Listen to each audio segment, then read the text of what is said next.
Guide Dogs for the Blind provides all of our services free of charge. We serve people who are blind or visually impaired in all 50 states and Canada. And when I mean free of charge, I mean the application is free of charge, the dog, its equipment, instruction, and lifetime follow-up for you and your guide dog. So we support you before, during, and after you train with your guide dog at Guide Dogs for the Blind. Wow. What does this cost for guide dogs to raise these dogs and provide all these services? The estimated cost to raise and train a guide dog, so that's basically birth to class-ready status, is about $65,000. The lifetime cost to the organization per guide dog is about $115,000 over the course of one guide dog's life. This is the Penny Forward Podcast, a show about blind people building bright futures one penny at a time. I'm Liz Botner. And I'm Chris Peterson. We are blind people learning what it takes to be successful in our personal, professional, and financial lives. Liz and I are both guide dog users, and we were curious about how affordable a guide dog might be, especially to someone on a lower income. Guide dogs aren't for everybody, but for some people, guide dogs can offer more independence and freedom than traveling with a cane. But if you're considering having a guide dog, there is some added cost and some added responsibility. So we invited Jake Koch from Guide Dogs for the Blind in San Rafael, California and Boring, Oregon, to come on the show to talk to us about the costs of owning a guide dog and what it takes to get a guide dog, what happens during class, and what happens after you go home. Jake, thanks for being here. Thanks, Chris, for having me. Before I get into my questions, why don't you introduce yourself?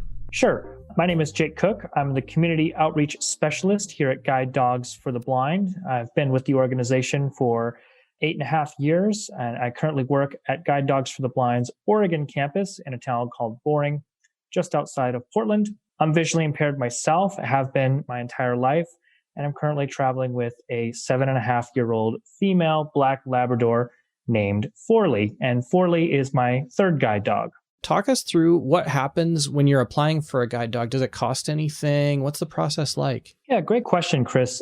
Guide Dogs for the Blind provides all of our services free of charge. We serve people who are blind or visually impaired in all 50 states and Canada. And when I mean free of charge, I mean the application is free of charge, the dog, its equipment, instruction, and lifetime follow-up for you and your guide dog. So we support you before, during, and after you train with your guide dog at Guide Dogs for the Blind. Is it really free? I mean, even transportation, stuff like that to get to class, does that cost anything? It does not. So we do provide transportation and then room and board while you're with us in class, along with the dog's food during class. The only thing a person is responsible for is their dog's food, toys, and other accessories that they may want for their dog. We even offer a veterinary financial assistance program on an as-needed basis that's open to all of our graduates. Cool. Well, tell me about then, let's say you've gotten through the application process and you've been accepted and you've been told, hey, you're coming to class to get a guide dog. Then what happens? Excellent question. So first, you'll receive some correspondence from the admissions department, and they'll let you know that your application has been accepted, and then they will follow up with a class date on either our Boring, Oregon campus or our San Rafael, California campus. People do have the opportunity to select that. So if they feel for some reason like they want to go to one campus over the other, we can take that into consideration during the admissions process. But after that class date is issued, if that works for you, it works for us, then we send you some lecture materials ahead of time. We use the adult learning model when it comes to class training. So we ask that people just sort of peruse the lectures ahead of time. And these are really your standard operating procedures, your emergency procedures for working with a guide dog, essentially the how-to manual. That way, while you're with us in class, we can spend more time out on the street working with your dog in a variety of environments.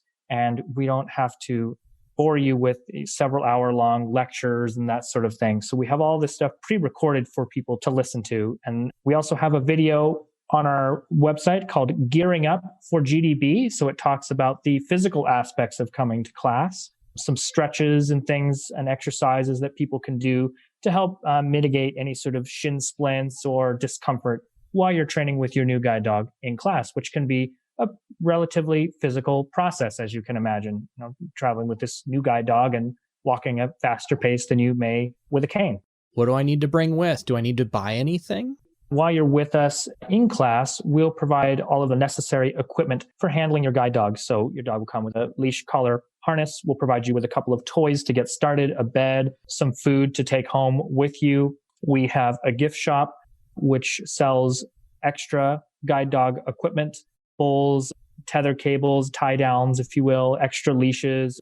We also issue, as standard issue equipment, a set of booties, which are like dog shoes that protect the dog's feet, and a tie down, which is great for if you need to leave your dog unattended for a short period of time, you can use that as well. And of course, our gift shop sells extras of those. So I always recommend to people bring a little extra larger suitcase, a larger suitcase than you might normally bring on a trip of 2 weeks, just because you may have some extra equipment that you might want to purchase and bring home with you. Certainly, it's good if ahead of time, if you can maybe purchase some of this stuff if you like and have already set up in your home, like a dog food container. That's a big one, having that. If you prefer your own type of dog bowls, you can go to any pet store and purchase those, or online retailers.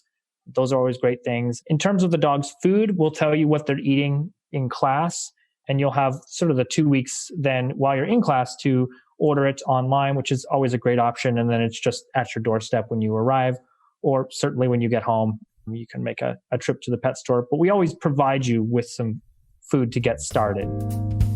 We'll continue our interview in a moment. But first, are you interested in investing, but the jargon has you completely lost? When you're in an unfamiliar financial environment and need a hand understanding the lay of the land, Penny Forward is here to help. We provide affordable one-on-one and group financial education programs that give you the confidence to get out there and achieve your goals. Visit pennyforward.com to learn more about who we are and what we do.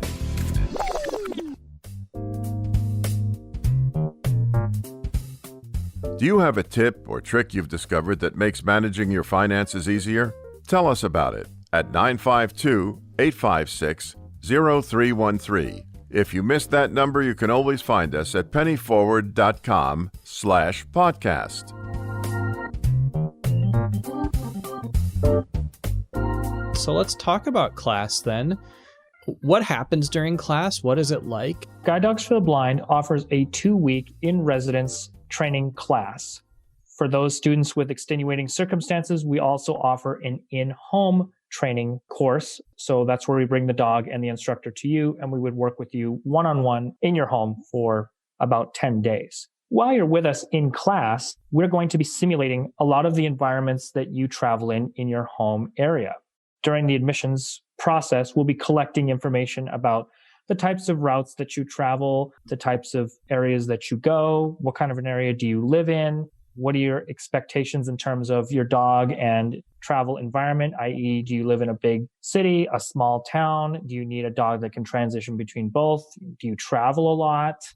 Do you do a lot of sidewalkless? Maybe you live in a more rural area. Those are all environments that we want to know about ahead of time, because while you're with us in class, you'll be working with your instructor and you'll be exposed to a variety of environments that you can practice working your dog through. And the instructor will be there the entire time, instructing you and providing feedback. Oftentimes, we will build a route.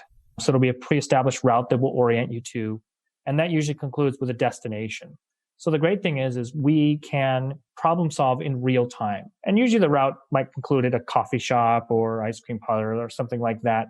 And it's a great time to just stop and just say, so how did that go? How did that feel? The first week is a couple of pre-established routes that kind of just gives you a lot of sort of time behind the harness, as I like to say. Just putting on the miles and getting used to things. And then the second week is much more customizable. So that's the week where you say, well, I have a goal to go hiking with my guide dog. We might expose you to a hiking trail. You might say, I love the water and I'm a part of a yacht club. Okay, we might go to a boat dock and spend some time near the water, exposing your dog to that. Or I take the subway. I need to work around platforms and in a subway environment. We would expose you to that type of environment, et cetera, et cetera. So it's really a highly customizable, individualized training program for each and every one of our clients. And if I stop at a coffee shop or an ice cream parlor, can I buy coffee or ice cream while I'm there if I want to? Absolutely. You're welcome to purchase those items. If you have specific needs or little errands that you might need to run, sometimes we can incorporate that into the training during the day that you're doing with your new guide dog. All right. So we've gotten through class. And before we leave class, we might want to pick up some souvenirs or something for the fam. Is that something we can incorporate into routes also? Oh, absolutely. Yeah. Oftentimes we are working in a downtown area or an urban area. So if there's something you're interested in or you're looking for, we can certainly try to find a retailer that sells those items. We also have our gift shop. All proceeds from the gift shop go directly back to Guide Dogs for the Blind's programs and services. So it's kind of like, you're donating, you're supporting the organization, which is great. And there's lots of great GDB branded souvenirs and things like that there as well. Okay, so now we're about to go home. And what is that process like? And what should we have once we get home with our brand new shiny dog? Great question. So guide dog class concludes with a graduation. So we recognize the contributions made by yourself as a guide dog handler. People who are blind or visually impaired have worked very hard to get to this point. Learning orientation and mobility skills, adjusting to blindness, making this big life-changing decision. So we want to recognize all of that. Of course, taking the 2 weeks to come into class and go through the training. We recognize the puppy raisers, the guide dog instructors, volunteers, and staff and donors that make this all possible. Guide Dogs for the Blind is a nonprofit charitable organization solely supported by corporate and private gifts. We don't receive any government funding. So that's graduation. It's a very emotional time. It's a very exciting time. And then you return home with your guide dog. We provide transportation home. And we really want you to resume your lifestyle. So, you maybe arrive on a Saturday and you start work again on a Monday or whatever you do, go back to school, et cetera. We want you to return to that and take your new guide dog with you. Ideally, you've got routes in your neighborhood that are well established, you're comfortable with. Because the dog, this is all new to the dog. So you providing that leadership on a familiar route is going to make the transition much easier for both you and the dog. That's not to say that you can't travel in unfamiliar areas, but certainly having those established routes that you travel on is going to make your new partnership with your guide dog flourish. So that's a little bit about what happens after training. We do provide both a 2-week and 10-week post-class follow-up phone call that's provided by the class training supervisor who oversaw your class. We also have a dedicated support center, which is staffed by guide dog handlers, guide dog mobility instructors, and veterinary professionals. So whatever question you might have about your dog, its training, its health, advocacy, any of those sort of things, the support center can handle it. And we also provide an in-person annual follow-up visit. So that's where a guide dog instructor comes to your home. You guys visit once a year. It's not an inspection. I really want to emphasize that. It's very much of an organic conversation. It's a, hey, how are you doing? How are things going? Would you like to get a cup of coffee on me? I'd be happy to do that. And we can hang out and you can tell me about, all of your adventures with your guide dog. And oftentimes they lead to very positive conversations. And also sometimes people sort of relax and realize that this is just an organic conversation. And they might say, by the way, while you're here, I do have this one thing that I've been working on or would like to work on, or, what do you recommend in terms of training a dog to do X or Y? So that's really what follow-up is all about. It's to help you and your guide dog be the very best versions of yourselves. And this program is also free of charge to all of our graduates. Let's talk a little bit about the expenses, though, related to having a guide dog. Once you get home, now you're kind of on your own, right? Paying for food, vet bills, things like that. Is this something that the average person can afford? At Guide Dogs for the Blind, we estimate the average cost per month of having a guide dog to be around $75 per month. Most of that will go to food. Some of it certainly, may go to toys and other accessories that you may choose to purchase for your dog. In terms of vet care, that's up to you in terms of how you want to handle that. Guide Dogs for the Blind does have a veterinary financial assistance program, and this is an as-needed program. So if you say you would like help with the cost of vet care, we will provide that to you.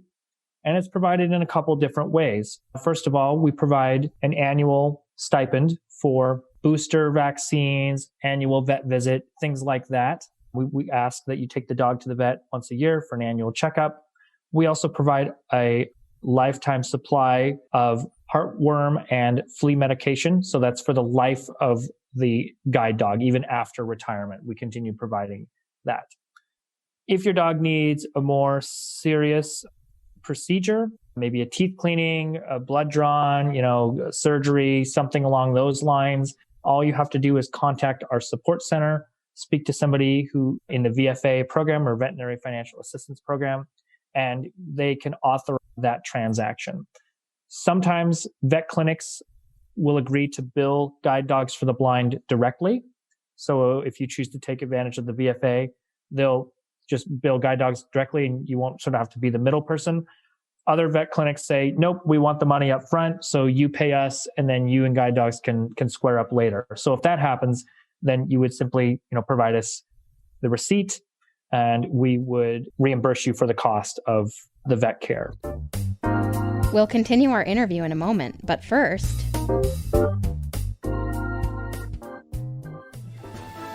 Editing podcasts is a lot of hard work. And let's face it, you've got better things to do. Let SuperBlink remove those ums and uhs out of your podcast so that you can convey your message more efficiently. For more information, visit superblink.org.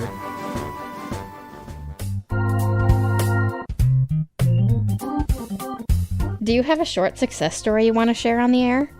Leave us a message at 952-856-0313. If you missed that number, you can always find us at pennyforward.com/podcast. So what do you think of the idea of pet health insurance? Is that something a guide dog owner would want to have? It's a great question, Chris. It really depends on which school a person is choosing to apply to. Different schools are going to have different levels of follow-up and veterinary financial support. So if you're going to a school that maybe doesn't have as much support or doesn't cover vet care, I would recommend, looking into health insurance for your pet insurance, just to see what the rates are, see what the coverage is, especially if somebody is on a fixed income and maybe might have a more challenging time covering the costs associated with vet care.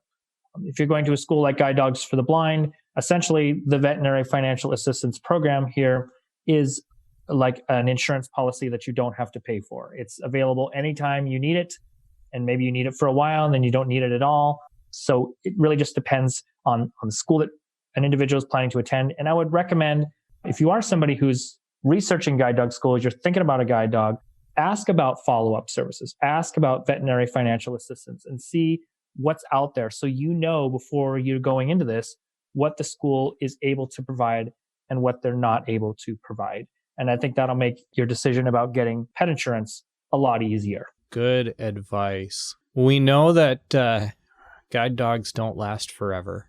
And at some point, they can't work anymore and they need to retire. So what is that like? You're absolutely right.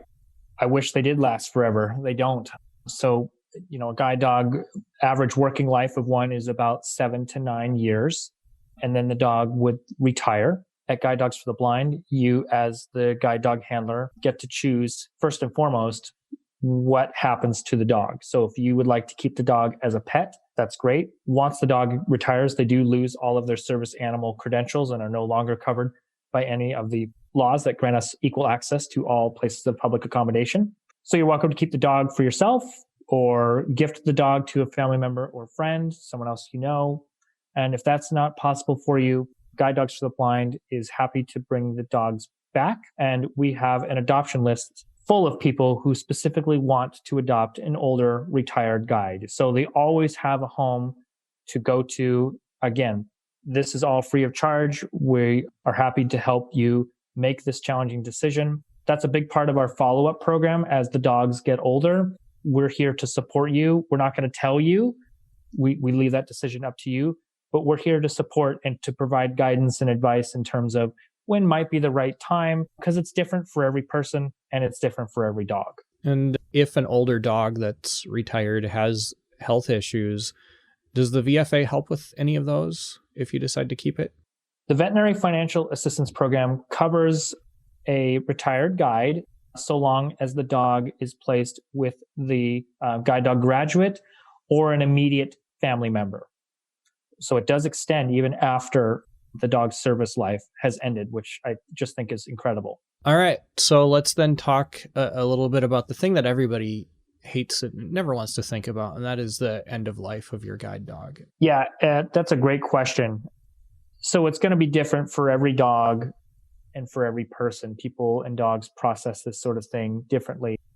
Guide Dogs for the Blind, we have staff who are here to support you as your dog reaches this point, because it's hard on you as a person. You become emotionally attached to these dogs. I've had 3 guide dogs now. I can certainly relate to that personally, and I'm sure you can too, Chris.